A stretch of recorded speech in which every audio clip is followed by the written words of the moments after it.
Eh bien, chers frères et sœurs, il m'a paru difficile de terminer mon premier discours sur le thème du retour du Seigneur Jésus sans lui apporter quelques notes supplémentaires au sujet de notre enlèvement. Pour ce qui concerne les prophéties qui parlent des événements de la fin, ils sont complexes et il faut beaucoup de temps et d'espace pour en parler. Aussi le ferons-nous peut-être un jour, si Dieu le permet.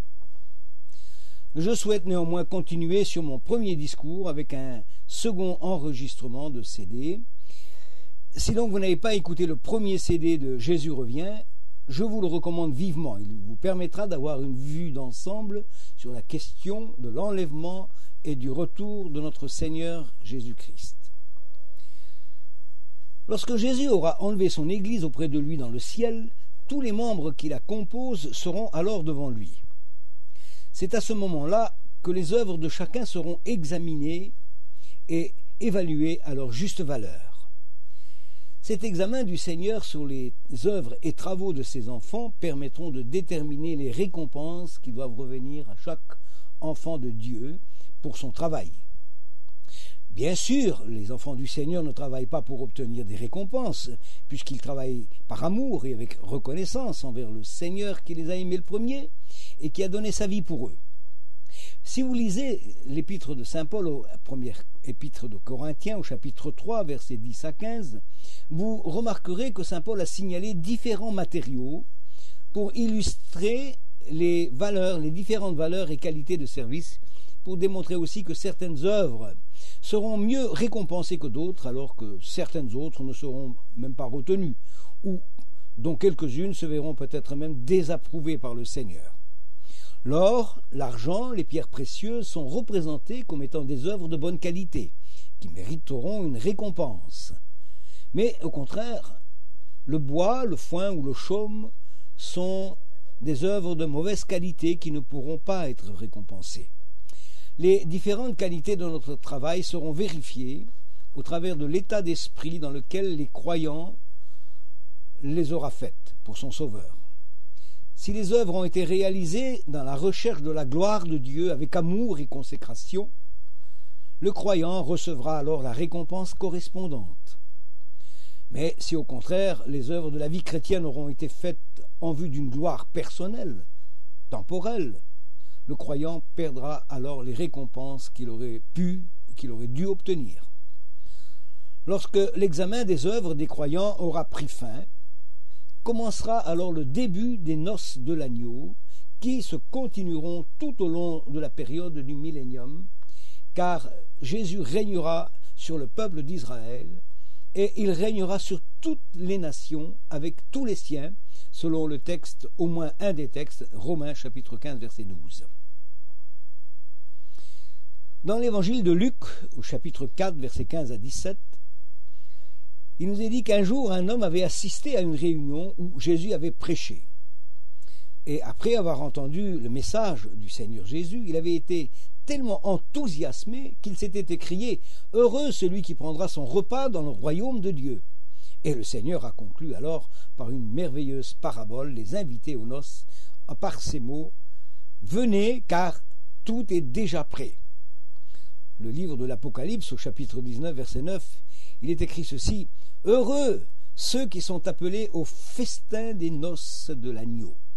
Toujours l'Apocalypse chapitre 19, mais cette fois-ci au verset 5 et verset 8. « Alléluia, car le Seigneur notre Dieu, puissant, est entré dans son règne. Réjouissons-nous et soyons dans l'allégresse et donnons-lui gloire, car les noces de l'agneau sont venues et son épouse s'est préparée, et il lui a été donné de se revêtir de fin lin éclatant et pur. » Toujours l'Apocalypse au chapitre 22 et le verset 17, c'est l'esprit et l'épouse qui disent « Viens » et que celui qui entend dise « Viens », que celui qui a soif et qui veut prenne de l'eau de la vie gratuitement.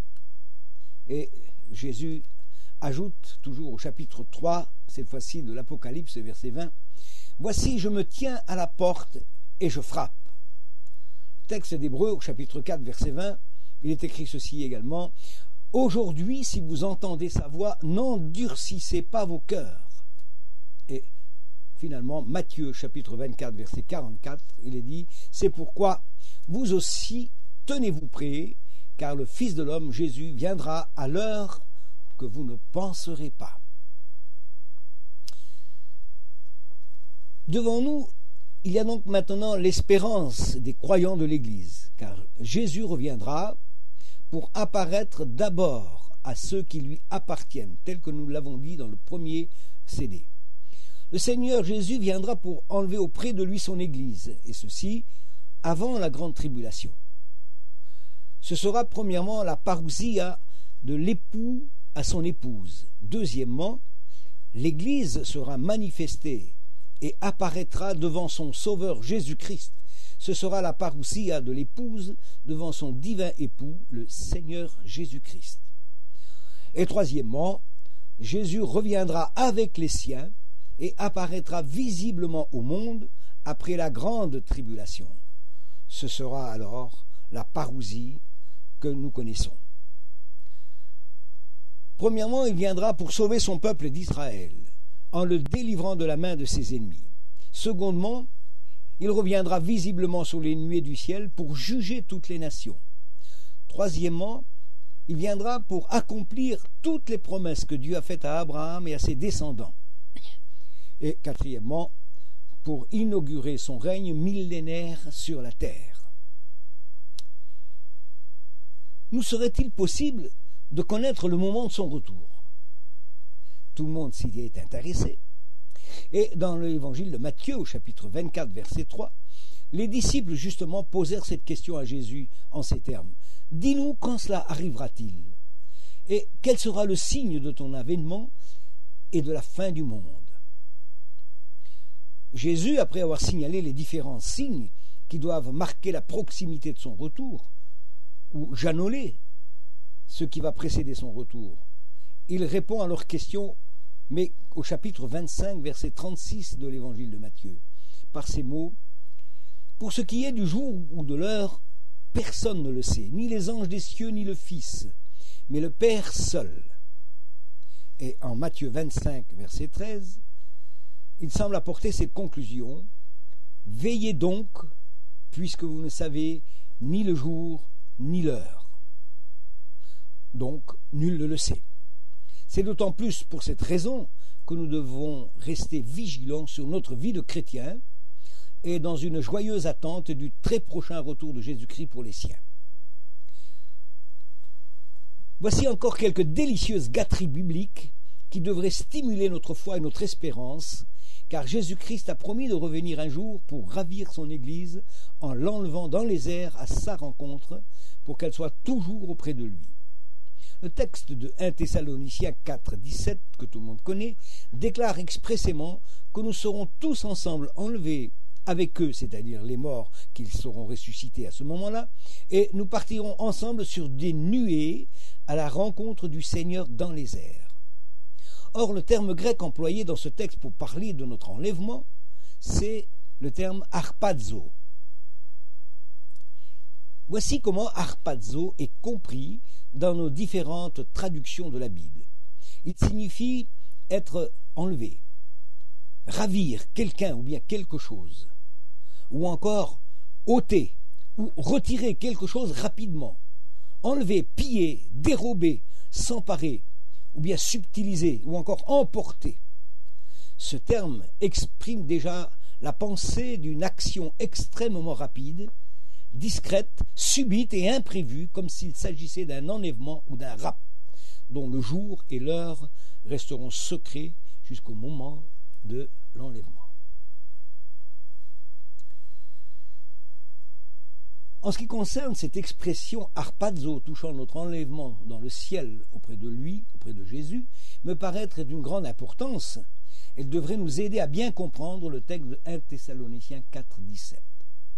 Par conséquent, c'était tout aussi intéressant de savoir dans quelle intention cette expression aurait pu éventuellement être employée dans les autres passages bibliques du Nouveau Testament. Et dans ce cas, quel sens il lui est donné dans ces autres situations. Signalons tout d'abord que l'expression harpazo se trouve au moins 16 fois dans le Nouveau Testament. Savez-vous que Jésus a utilisé 9 fois cette expression harpazo? Voyons dans quel sens le Seigneur Jésus l'aura employé. Dans l'évangile de Matthieu, nous lirons 4 textes. Matthieu chapitre 7 verset 15. Jésus a dit « Gardez-vous des faux prophètes. Ils viennent à vous en vêtements de brebis, mais au-dedans, ce sont des loups ravisseurs. » Or, le terme ravisseur, c'est justement le terme harpazo. Le loup arrive à l'improviste et ne se dévoile rarement. Le berger ne se rendra compte que quand le loup aura passé. Matthieu chapitre 11 verset 12, Jésus a dit « Ce sont les violents qui s'emparent du royaume de Dieu. » Or, s'emparer du royaume de Dieu, c'est justement harpazo. Matthieu au chapitre 12 verset 29, en parlant de la parabole de l'homme fort, qu'il faut d'abord lier avant de pouvoir piller ses biens, le terme « piller les biens de l'homme fort », c'est là encore le terme « harpazo ». Marc au chapitre 3, verset 27, le même terme pour le même homme fort est également employé par l'évangéliste Marc. Alors il pillera sa maison, harpazo. Revenons Matthieu chapitre 13, verset 19. Dans le récit de la parabole du bon semeur, Jésus a dit que le malin est venu et a emporté la semence qui a été semée le long du chemin. Emporter la semence, c'est harpazo. L'évangile de Jean, au chapitre 6, verset 15. Il est rappelé ce passage où les gens s'étaient concertés pour venir enlever Jésus pour le faire roi. Jésus se retira de nouveau alors sur la montagne. Ils allaient venir pour l'enlever, pour le faire roi. Or, le mot enlever, c'est harpazo. Jean chapitre 10, verset 12. Là encore, il est question de loup. Jésus a dit que le loup ravit les brebis et les disperse. Ravir les brebis, c'est harpazo. Jean chapitre 10, versets 28 et 29. Jésus dit à propos des brebis, « Nul ne les ravira de ma main. » Harpazo. Personne ne les harpazo ne les prendra de sa main, ni même les ravir de la main de mon Père. Alors personne ne ravira les brebis de la main de Jésus et ne les ravira pas non plus de la main de notre Père céleste. C'est 2 fois le terme harpazo. Voici comment il est appliqué dans les autres passages du Nouveau Testament, car il existe aussi dans les autres passages du Nouveau Testament, notamment dans le livre des Actes des Apôtres au chapitre 8, verset 39. C'est à propos de Philippe, l'évangéliste. Il est écrit ceci, « L'Esprit du Seigneur enleva Philippe, et l'eunuque ne le vit plus. » Évidemment, cet enlèvement préfigure la rapidité avec laquelle l'Église sera enlevée. Or, l'Esprit du Seigneur enleva Philippe, c'est le terme harpazo.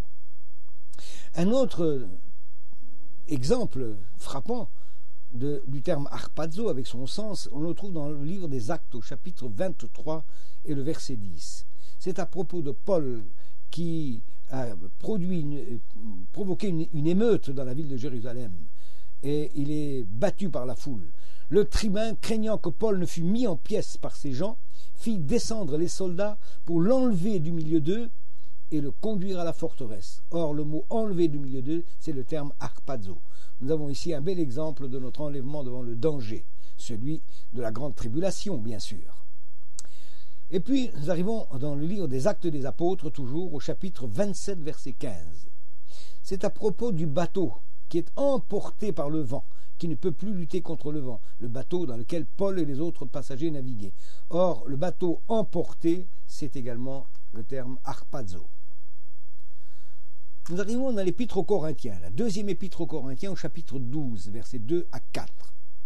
Et nous avons quelque chose d'assez étonnant. Paul fut enlevé jusqu'au 3e ciel. Or, le terme enlevé, c'est justement aussi harpazo. Il fut harpazo, enlevé au paradis. 2 fois le terme harpazo arrive. Il ne lui a pas été possible de savoir comment les choses se sont passées. Mais le terme enlevé harpazo indique, comme dans les autres passages bibliques déjà cités, une action mystérieuse et extrêmement rapide. Dans l'Épître aux Hébreux, chapitre 10, verset 24, l'auteur anonyme, s'adressant aux chrétiens persécutés, leur disait, vous avez accepté avec joie l'enlèvement ou bien le vol de vos biens. Là encore, harpazo. L'épître de Jude, verset 23, il nous dit ceci, qu'en prévision de la parousia de l'Église devant la gloire de Jésus-Christ, Jude exhorte les croyants à sauver les autres comme en les arrachant du feu. Et c'est harpazo, là aussi, c'est l'extrême urgence de sauver les autres devant le danger imminent. Harpazo est encore employé dans le livre de l'Apocalypse au chapitre 12, versets 1er à 18, au sujet d'un enfant qui est enlevé vers Dieu et vers son trône. Jean voit une vision dans le ciel. Une femme qui est sur le point d'enfanter. Il la voit debout sur la lune, elle est enveloppée par le soleil et elle est couronnée par 12 étoiles. Devant cette femme se tient un grand dragon rouge, identifié comme étant le diable, le serpent ancien et Satan, qui attend la naissance de l'enfant afin de le dévorer. Mais dès que l'enfant est né, il est aussitôt enlevé vers Dieu et vers son trône. Or, le terme enlevé, c'est là encore le terme harpazo. Qui donc peut bien être cette femme mystérieuse avec son enfant? Cette question a fait l'objet de plusieurs interprétations. Certains ont identifié cette femme avec le peuple d'Israël et son enfant comme le Messie qui l'attend. L'interprétation plus passionnée de quelques théologiens de l'Église catholique préfère y voir la Vierge Marie et l'enfant Jésus. Et le dragon, ils l'auront identifié comme ayant été le roi Hérode qui voulait faire périr l'enfant Jésus.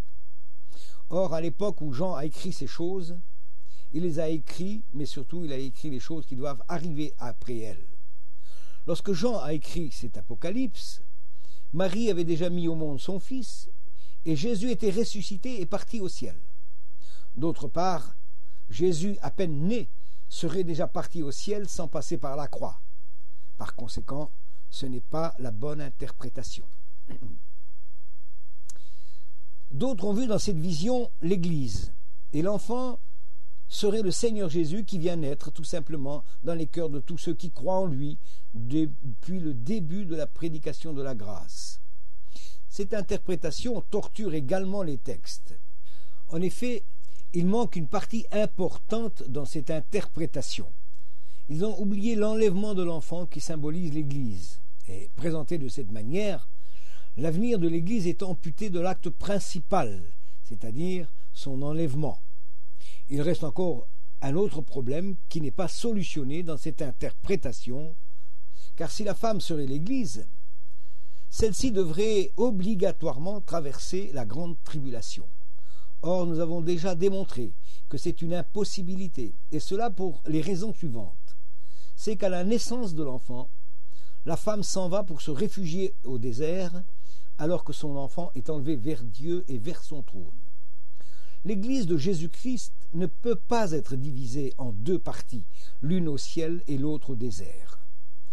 D'autre part, il faut aussi considérer que l'enfant Jésus se séparerait de l'Église puisqu'il est le seul à être enlevé au ciel dès sa naissance, et cela sans passer par la mort de la croix. Cette interprétation ne tient pas la route non plus, car l'Église ne sera jamais séparée de Christ. Le texte de l'Épître aux Romains au chapitre 8, versets 38 à 39, nous le rappelle dans des termes très émouvants. Car j'ai l'assurance que ni la mort, ni la vie, ni les anges, ni les dominations, ni les choses présentes, ni les choses à venir, ni les puissances, ni la hauteur, ni la profondeur, ni aucune autre créature ne pourra nous séparer de l'amour de Dieu manifesté en Jésus-Christ notre Seigneur. Et nous pouvons dire là, Alléluia et gloire au Seigneur. Sans aucun doute que nous pouvons considérer le texte suivant alors comme une confirmation de ce qui vient d'être dit au sujet de l'enlèvement au ciel de l'enfant qui représente l'Église. 2 Thessaloniciens, chapitre 2, versets 6 à 8. Il faut que celui qui le retient encore ait disparu.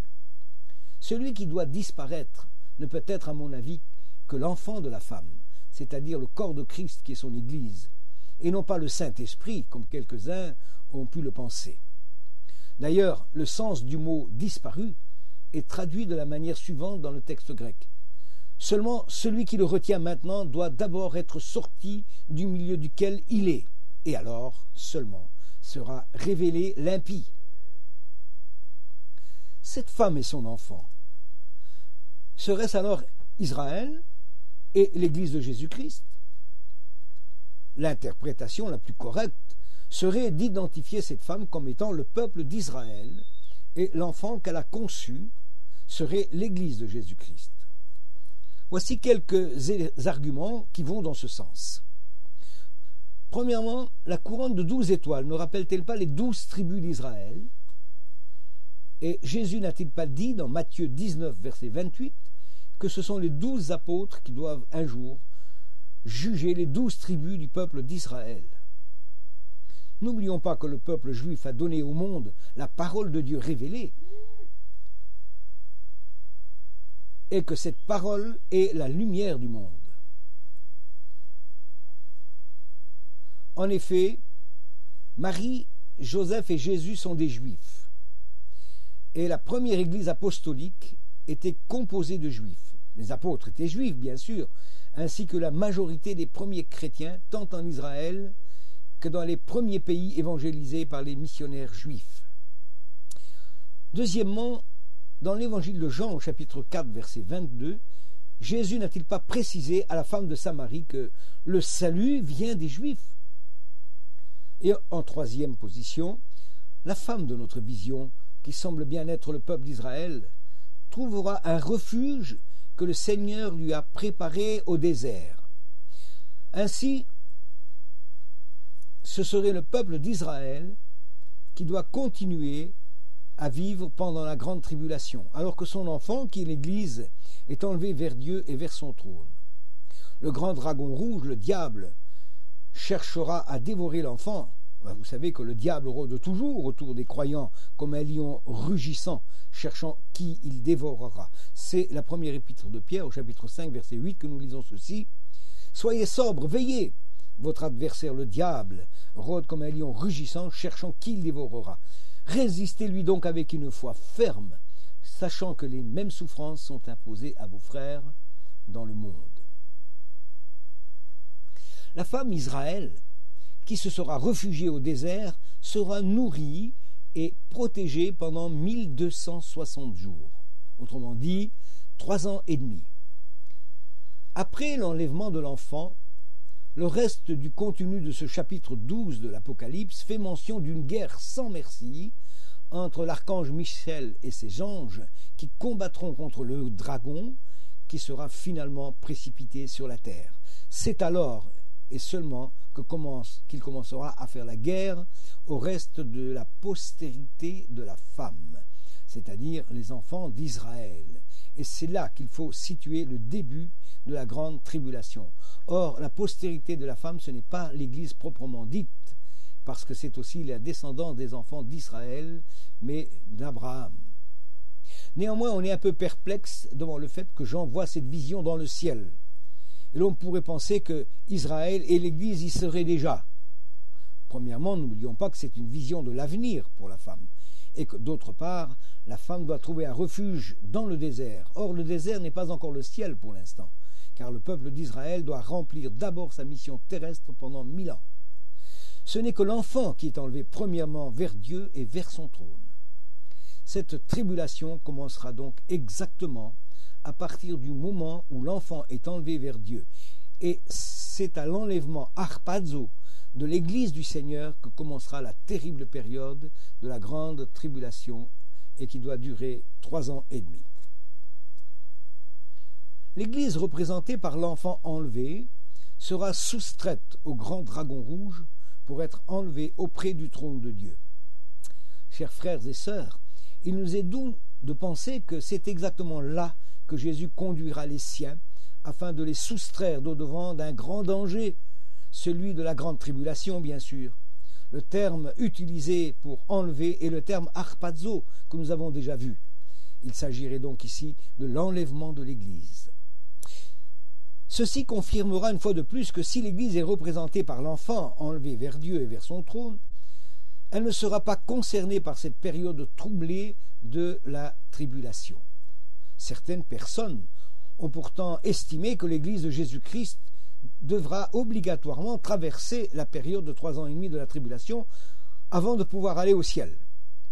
Il me semble alors que dans ce cas, il y aurait beaucoup d'exclus, et ce serait injuste et terrifiant de penser que les premiers chrétiens de l'Église primitive seraient tous absents au rendez-vous dans le ciel, de même que les apôtres et tous les serviteurs de Dieu, et cela suivi de tous ceux qui sont morts depuis.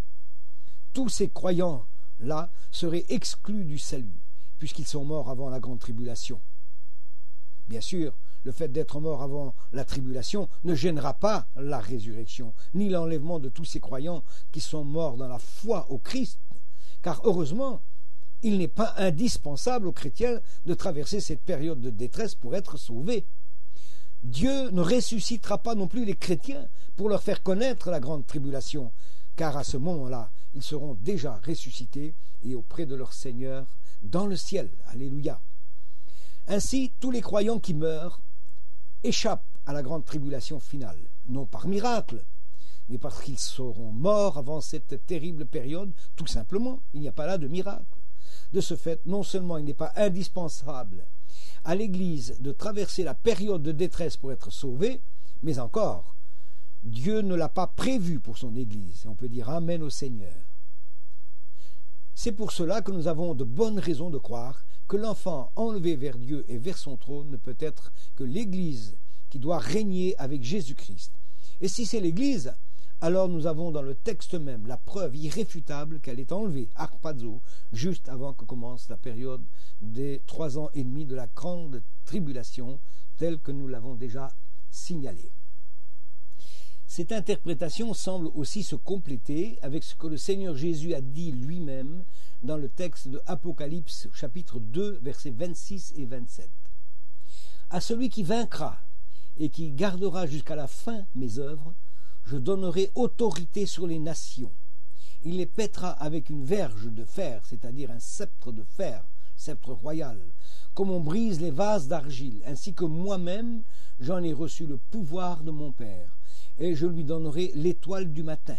Que celui qui a des oreilles entende ce que l'Esprit dit aux églises. Ainsi, le corps du Christ, qui est son Église, partagera le règne avec le Seigneur Jésus-Christ. L'apôtre Saint Paul, dans Galates au chapitre 4, verset 19, fait aussi une allusion intéressante au sujet d'un enfantement, lorsqu'il dit « Mes enfants, pour qui j'éprouve de nouveau les douleurs de l'enfantement, jusqu'à ce que Christ soit formé en vous. » Le serviteur de Dieu se met en souci pour que les chrétiens prospèrent dans leur vie chrétienne. Colossiens chapitre 1er, versets 26 et 27, cette parole, dit-il, est un mystère resté secret depuis l'origine des siècles, caché aux générations passées, mais à présent le voile a été enlevé et tout est parvenu à la lumière pour ceux qui appartiennent à Dieu. C'est à eux qu'il a voulu faire connaître quelle richesse, quelle splendeur renferme son plan secret que nous avons aussi voulu prêcher parmi les non-juifs. Ce secret, c'est tout simplement le Christ en vous.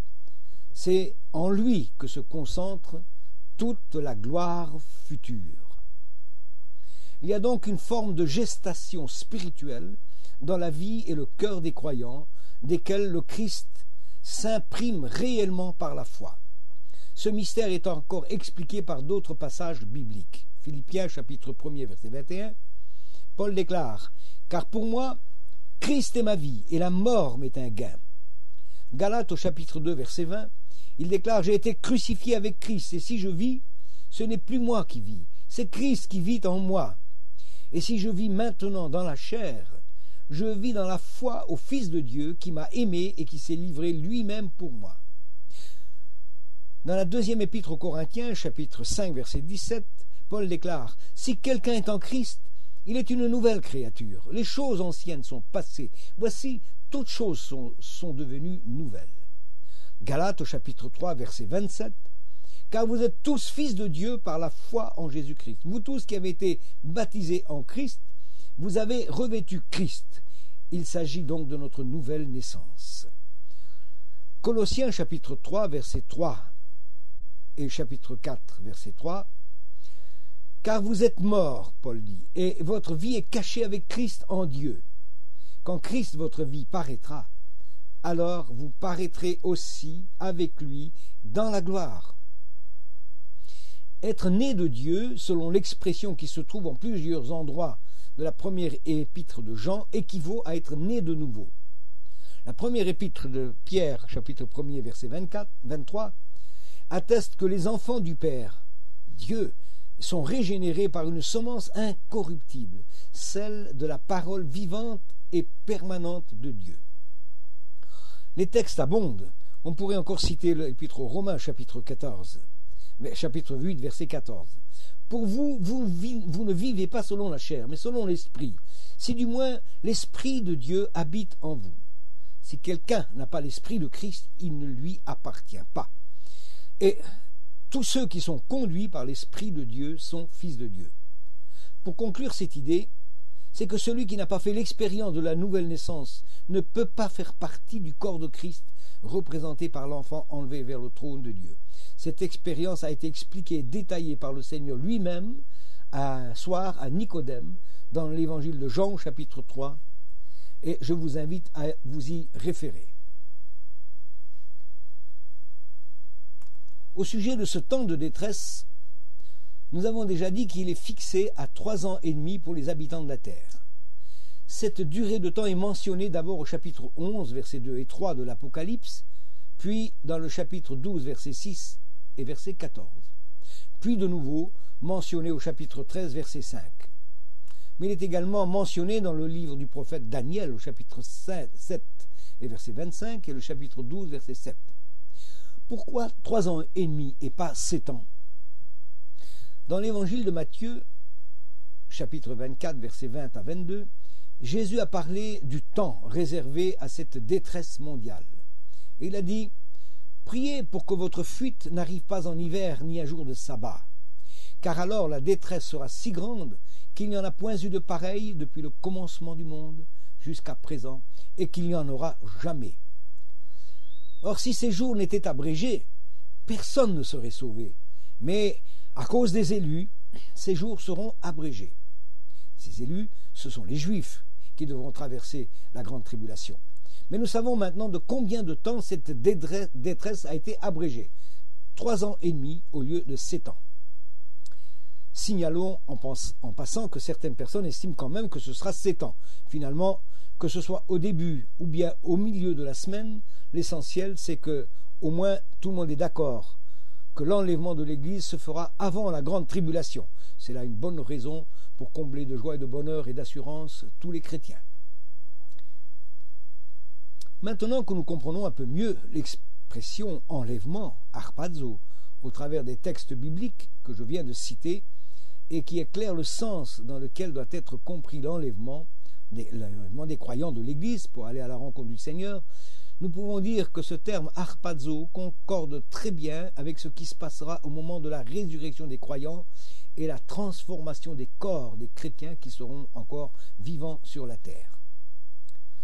Si je considère la première épître aux Corinthiens au chapitre 15, versets 51 et 52, qui parle justement de la résurrection, ce texte précise que la résurrection des morts chrétiens et la métamorphose des croyants vivants se fera en un instant, ou bien en un atomos, c'est-à-dire dans un espace de temps si court qu'il ne peut plus être divisé. Ou encore une autre expression, en ripé, c'est-à-dire en un clin d'œil. Alléluia, et gloire soit rendue au Seigneur pour son amour envers son Église. Nous serons sauvés harpazo, ou en ripé. Si le terme harpazo, qui signifie, rappelons-le encore une fois, une dernière fois, être enlevé, ravir, ôter ou retirer quelque chose rapidement, enlever, piller, dérober, s'emparer ou bien subtiliser ou emporter, ce terme exprime déjà la pensée d'une action extrêmement rapide, subite et imprévue, comme s'il s'agissait d'un enlèvement ou d'un rapt, dont le jour et l'heure resteront secrets jusqu'au moment de l'accomplissement. Si vous m'avez suivi jusqu'ici, je vous propose un autre regard sur un autre terme qui parle lui aussi d'enlèvement. c'est le terme lambano, qui n'a pas le même sens qu'arpazo. Il ne faut donc pas le confondre avec arpazo. Dans l'évangile de Marc au chapitre 16, verset 19, nous trouvons le terme lambano lorsqu'il nous est dit que Jésus fut enlevé au ciel. Le terme enlevé est lambano et non pas justement arpazo. Nous verrons pourquoi plus loin. Quel est donc le sens de ce terme, lambano? Eh bien, l'expression lambano employée dans ce texte signifie tout simplement monter dans un espace aérien.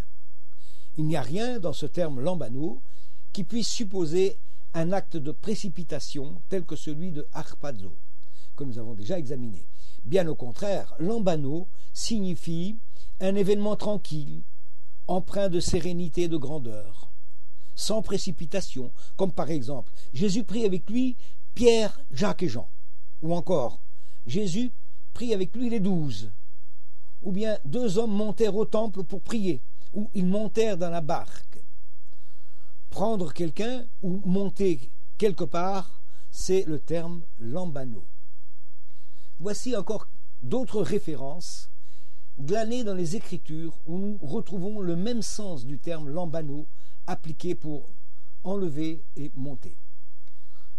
Monter au ciel, par exemple, monter à Jérusalem, monter sur une route, ou monter en bateau, monter sur un cheval, ou bien un ânon, monter sur une tribune, ou monter sur des marches. Rien ne permet de penser que dans ces mots-là, il y aurait là l'idée d'une précipitation quelconque dans cette action lambano. Et puis, nous trouvons un autre terme qui chemine à côté de lambano, c'est le terme epéro. Dans le livre des Actes, au chapitre 1er, verset 2, il est écrit ceci: « Ayant donné ses ordres aux apôtres, il fut enlevé. » C'est Jésus qui fut enlevé. Et nous trouvons les termes epéro. Au moment où Jésus fut élevé, epéro, cela veut dire qu'il s'éleva dans les airs tout simplement, ou dans l'espace aérien. Dans l'évangile de Luc, chapitre 24, verset 51, il est dit que Jésus fut emporté au ciel. Ça signifie enlevé, ou bien élevé dans les airs. Mais arpazo n'est pas le terme employé ici dans ce passage. Pas plus d'ailleurs que dans Actes 1.9, où il est précisé que Jésus est monté epéro, c'est-à-dire en l'air, aux yeux de ses disciples.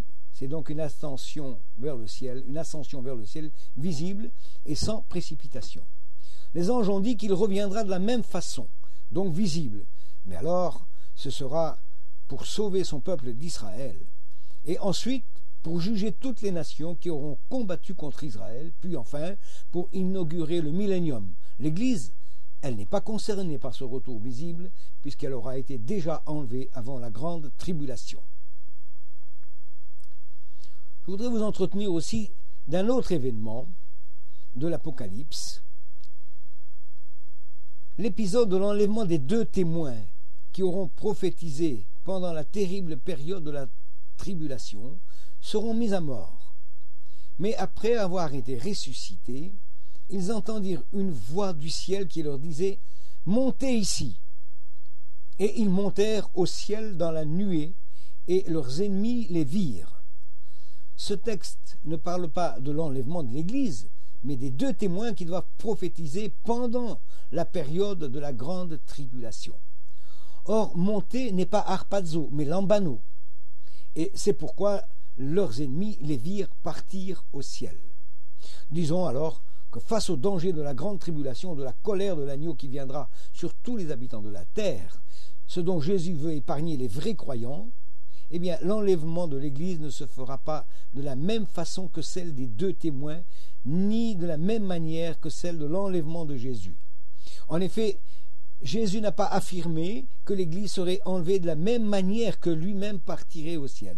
Et les anges ne l'ont pas affirmé non plus. La raison, c'est que l'enlèvement de l'Église se fera avec rapidité, en un clin d'œil, et un ripé, en l'espace d'un clin d'œil, car le terme employé par l'Écriture pour enlever l'Église est précis et sans ambiguïté. Le texte emploie arpazo, dont nous venons d'expliquer la signification. Alors que l'expression employé pour l'enlèvement de Jésus, c'est lambano ou epeiro.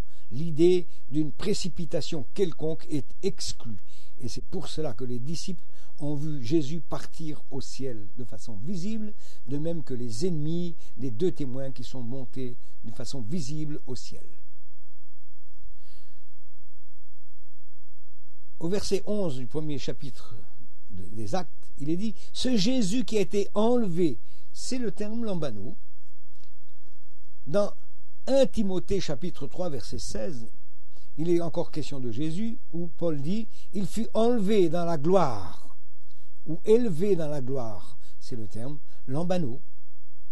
Jean chapitre 3 verset 14, il est dit que comme Moïse éleva ou bien leva en l'air le serpent dans le désert, de même le Fils de l'homme doit être élevé. C'est la croix, mais c'est aussi son ascension. Jean chapitre 8 verset 28, Jésus disait « Quand vous aurez élevé le Fils de l'homme », il parle de la croix, « alors vous saurez qui je suis ». Jean chapitre 12 verset 32, Jésus dit encore « Et moi, quand j'aurai été élevé de la terre », ça c'est la croix, mais aussi son ascension, « j'attirerai tous les hommes à moi ». Et le texte du livre aux Hébreux chapitre 7 verset 26, il est dit « Jésus, lui, plus élevé que les cieux ». Être élevé, c'est la situation, l'acte qu'il a fait, qu'il a été élevé, est déjà passé.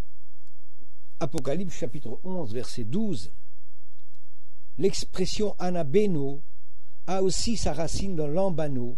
Elle est employée donc, comme nous l'avons dit, dans les deux témoins de l'Apocalypse. Quand la voix leur dit « Montez ici », il est là encore question d'un acte tranquille et serein, ayant le sens de grandeur, de lenteur, et sans précipitation, puisqu'ils montèrent au ciel dans la nuée, sous les regards de leurs ennemis. Ce qui veut dire que l'ascension des deux témoins ne se fera pas dans la discrétion, mais aux yeux de tous leurs ennemis, c'est-à-dire les habitants de la terre, tandis que l'enlèvement de l'Église sera un rapt, avec une extrême rapidité. En conclusion, le retour du Seigneur, faut-il le redouter ou bien l'attendre avec amour et avec impatience? Il suffit de se demander dans quel état d'esprit un fiancé ou une fiancée attend l'arrivée de son bien-aimé ou de son bien-aimé au rendez-vous qu'ils se sont donnés. La comparaison est peut-être naïve, mais elle a aussi son sens. En effet, l'un, tout comme l'autre, attend avec impatience que l'arrivée du bien-aimé ou de la bien-aimée, et c'est l'émerveillement lorsqu'ils se retrouvent ensemble. Jean chapitre 16 verset 20, Jésus dit « En vérité, je vous le dis, pendant que vous pleurerez, vous lamenterez, le monde se réjouira. Vous serez dans la tristesse, mais votre tristesse se changera en joie. » Ce moment-là, ce sera le moment de notre départ vers le ciel, où Jésus nous attend. C'est ainsi, mes amis, que l'Église du Seigneur attend son Sauveur. Dans le livre de l'Exode, au chapitre 12, verset 6, il est question de la Pâque de l'Éternel. Mais dans Deutéronome, au chapitre 16, verset 3, il est dit que c'est avec précipitation que tu es sorti du pays d'Égypte. Et ce terme précipitation fait curieusement penser à l'enlèvement harpazo de ceux qui appartiennent à Jésus-Christ. Ainsi, ce sera avec précipitation que le Seigneur reviendra pour nous chercher. Le temps de la Pâque signifie passer. Sous-entendu que c'est le passage de l'Éternel, c'est la visitation du Seigneur, car c'est lui, Jésus, qui passe. 1 Corinthiens chapitre 5 verset 7, il est écrit « Christ est notre Pâque. Notre Pâque passera très bientôt, et il viendra pour nous enlever auprès de lui et auprès du Père dans le ciel. »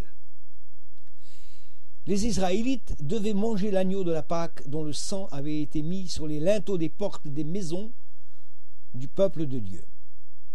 De même, Jésus, qui est l'agneau de Dieu, est notre Pâque. C'est son sang qui nous sauve par le pardon de nos péchés et qui nous ouvre la porte du ciel. le peuple devait se tenir prêt à partir, car chacun devait avoir mis sa ceinture, ses souliers aux pieds et son bâton à la main, car Dieu allait juger la nation égyptienne. Or, Jésus nous a dit qu'il nous faut veiller et prier sans cesse, afin que nous ayons la force d'échapper à toutes ces choses qui doivent arriver et de paraître debout devant le Fils de l'homme. Il ne faut pas qu'il nous trouve égarés, confus et loin de lui lorsqu'il reviendra pour nous chercher. Les Israélites devaient se hâter de manger la Pâque, car le départ était imminent. La Pâque devait se manger entre les 2 soirs, rappelant ainsi la moitié de la semaine de Daniel que nous avons déjà évoquée. Le Seigneur Jésus a donné un solennel avertissement à ceux qui n'ont pas mis leur vie en règle avec le Seigneur. Ils ne participeront pas à l'enlèvement de l'Église, à l'exemple des contemporains de Noé. Comment pourrons-nous nous rendre au ciel puisque nous n'y sommes jamais allés? Pouvons-nous vraiment en connaître le chemin? Dans la nuit où Jésus avait été livré, il rassembla ses disciples auprès de lui et leur dit ces paroles dans l'évangile de Jean au chapitre 14 et verset 1er. Que votre cœur ne se trouble point. Croyez en Dieu et croyez en moi. Il y a plusieurs demeures dans la maison de mon Père. Si cela n'était pas, je vous l'aurais dit. Je vais vous préparer une place. Et lorsque je m'en serai allé et que je vous aurai préparé une place, je reviendrai et je vous prendrai avec moi, afin que là où je suis, vous y soyez aussi. Vous savez où je vais, et vous en savez le chemin. Thomas lui dit, Seigneur, nous ne savons où tu vas. Comment pouvons-nous en savoir le chemin? Jésus lui dit, je suis le chemin, la vérité et la vie. Nul ne vient au Père que par moi. Et on peut rapprocher cette affirmation par ce que Jésus a dit encore dans l'évangile de Matthieu au chapitre 7, et le verset 13. Entrez par la porte étroite, car large est la porte, spacieux est le chemin qui mène à la perdition, et il y en a beaucoup qui entrent par là. Mais étroite est la porte, resserré le chemin qui mène à la vie, et il y en a peu qui les trouvent. Ceci est une affirmation du Seigneur qui devrait nous mettre en garde concernant justement cet appel. Et puis, si nous continuons par un autre passage de l'Écriture, nous le trouvons dans l'évangile, toujours dans l'évangile de Jean, au chapitre 10, et Jésus parlant des brebis et du berger, il dit ceci au chapitre 10 et le verset 9. Je suis la porte. Si quelqu'un entre par moi, il sera sauvé. Et cela, c'est une belle invitation du Seigneur pour aller à sa rencontre, pour être sauvé. Si nous lisons un autre passage dans l'Épître aux Hébreux, c'est au chapitre 9 et au milieu du verset 6. Les sacrificateurs qui font le service, dans le temple sous-entendu à Jérusalem, entrent en tout temps dans la première partie du tabernacle. Et dans la seconde, le souverain sacrificateur seul entre une fois par an, non sans y apporter d'abord du sang qu'il offre pour lui-même et pour les péchés du peuple. Le Saint-Esprit montrait par là que le chemin du lieu très saint n'était pas encore ouvert tant que le premier tabernacle subsistait. C'est une figure pour notre temps actuel. Évidemment, cette porte fermée, c'était le ciel fermé aux hommes. Mais dans le chapitre 10, toujours dans l'Épître aux Hébreux, et nous lisons à partir du verset 19, « Ainsi donc, frères, puisque nous avons au moyen du sang de Jésus une libre entrée dans le sanctuaire, par la route nouvelle et vivante qu'il a inaugurée pour nous au travers du voile, c'est-à-dire de sa chair, et puisque nous avons un souverain sacrificateur établi sur la maison de Dieu, alors approchons-nous avec un cœur sincère, dans la plénitude de la foi, les cœurs purifiés d'une mauvaise conscience et le corps lavés d'une eau pure. Comment ne pas conclure par ce merveilleux passage de l'évangile de Matthieu, chapitre 11, 28, lorsque Jésus dit « Venez à moi, vous tous qui êtes fatigués et chargés, et je vous donnerai du repos. Prenez mon joug sur vous et recevez mes instructions, car je suis doux et humble de cœur, et vous trouverez du repos pour vos âmes, car mon joug est doux et mon fardeau léger. » Voilà une belle invitation pour ceux qui ne connaissent pas encore le Seigneur Jésus-Christ à venir à lui, et pour ceux qui sont déjà engagés avec lui à persévérer dans la foi jusqu'au bout. Je disais tout à l'heure que ceux qui n'ont pas mis leur vie en règle avec le Seigneur ne participeront pas à l'enlèvement de l'Église, à l'exemple des contemporains de Noé. Mais que s'est-il donc passé au temps de Noé? Nous retrouvons une information au chapitre 24 de Matthieu et au chapitre 17 de l'évangile de Luc, versets 26 et 37. Voici ce que nous y lisons. Ce qui arriva du temps de Noé arrivera de même au jour du Fils de l'homme.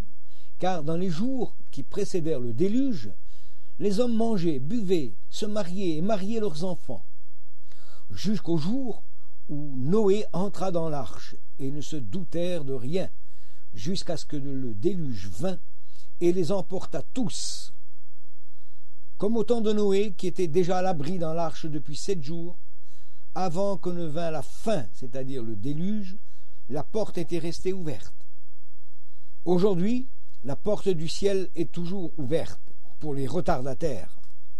Prenons garde, car c'est au moment où Dieu a fermé la porte de l'arche, ce sera aussi celui où l'Église sera enlevée.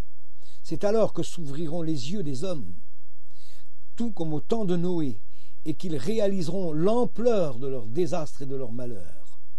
Le texte précise clairement: le jour où Noé entra dans l'arche, le déluge vint et les fit tous périr.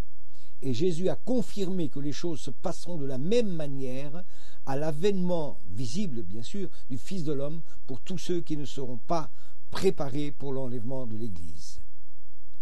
Jésus a donné encore un autre exemple du désastre pour ceux qui n'aiment pas le Seigneur et qui vivent dans le péché loin de Dieu.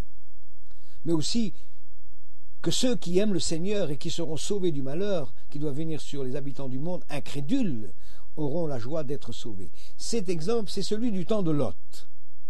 Jésus a dit: ce qui arriva du temps de Lot arrivera pareillement. Les hommes mangeaient, buvaient, achetaient, vendaient, plantaient et bâtissaient. Mais le jour où Lot sortit de Sodome, une pluie de feu et de soufre tomba du ciel et les fit tous périr. Il en sera de même le jour où le Fils de l'homme paraîtra. En effet, aussi longtemps que Lot et sa famille n'étaient pas hors de la ville et à l'abri, l'ange avait déclaré qu'il ne pouvait pas intervenir contre les villes de Sodome et de Gomorrhe. Mais sitôt sortis de la ville et à l'abri dans la montagne, une pluie de feu et de soufre s'abattit sur les villes de la plaine. Il en sera de même au jour où le Fils de l'homme paraîtra. Il est à noter que le déluge ne vint sur la terre que lorsque Noé et sa famille étaient déjà dans l'arche, c'est-à-dire sauvés et à l'abri, que le feu et le soufre ne descendirent du ciel qu'au moment où Lot ou ses 2 filles entraient dans Tsoar. Ouf, sauvés et à l'abri. Ces 2 exemples sont aussi 2 images préfigurant la destinée glorieuse de l'enlèvement de l'Église pour échapper au désastre qui viendra sur tous les habitants de la terre comme un filet. Rappelons ce texte de Luc, chapitre 21, verset 35, où Jésus a dit: « Veillez donc et priez en tout temps, afin que vous ayez la force d'échapper à toutes ces choses qui arriveront et de paraître debout devant le Fils de l'homme. » L'Église échappera à ce filet pour être auprès de son Seigneur dans la gloire éternelle. Et vous, qu'allez-vous faire maintenant de votre vie? Quelle destinée allez-vous choisir? Choisirez-vous celle des gens du temps de Noé, qui périrent dans le déluge sous la colère de Dieu, ou bien encore celle des gens qui vivaient du temps de Lot et qui périrent également sous un déluge de feu et de soufre? Je vous conseille vivement de recevoir Jésus-Christ dans votre vie, afin que tout comme Noé ou bien Lot, vous puissiez être sauvés et enlevés avec tous les croyants qui seront sauvés de la colère à venir. Mais pour ce qui concerne les chrétiens, le texte de l'Apocalypse au chapitre 3 verset 10 précise très clairement « Je te garderai hors de l'heure de la tentation qui doit venir sur le monde entier », du grec « ektes ora ». Cela veut dire que ce texte ne peut donc pas être interprété comme ayant été préservé pendant l'heure de la tribulation, mais hors de l'heure, et c'est tout à fait différent. Au peuple du Seigneur, je leur dis, allons, soyons prêts, car lorsque nous serons auprès de lui, celui que nous aimons de tout notre cœur, nous déposerons à ses pieds notre bâton et nos chaussures de pèlerin, car nous serons enfin arrivés au bout de notre pèlerinage. Alors la foi, nous n'en aurons plus besoin, puisque nous verrons de nos yeux celui que nous aurons tant aimé, nous entrerons enfin dans notre héritage éternel. Les larmes, les chagrins et les deuils seront du passé, puisque dans le ciel, il n'y aura plus de souffrance, ni de maladie, plus de mort. Ce sera la joie et le bonheur pour l'éternité. C'est pour cela qu'il n'y aura pas de médecins ni d'hôpitaux dans le ciel, ni de maisons pour accueillir les personnes âgées, car tout cela sera du passé. Les croyants qui participeront à l'enlèvement auront le bonheur de vivre avec leur corps ressuscité et transformé de telle sorte qu'ils ne seront plus jamais malades, ni ne vieilliront jamais. Ils seront comme les anges, ils ne pourront plus jamais mourir. En ce qui concerne le péché, il n'existera plus également. C'est pour cela qu'il n'y aura plus de gendarmes, ni de prisons, ni de tribunaux.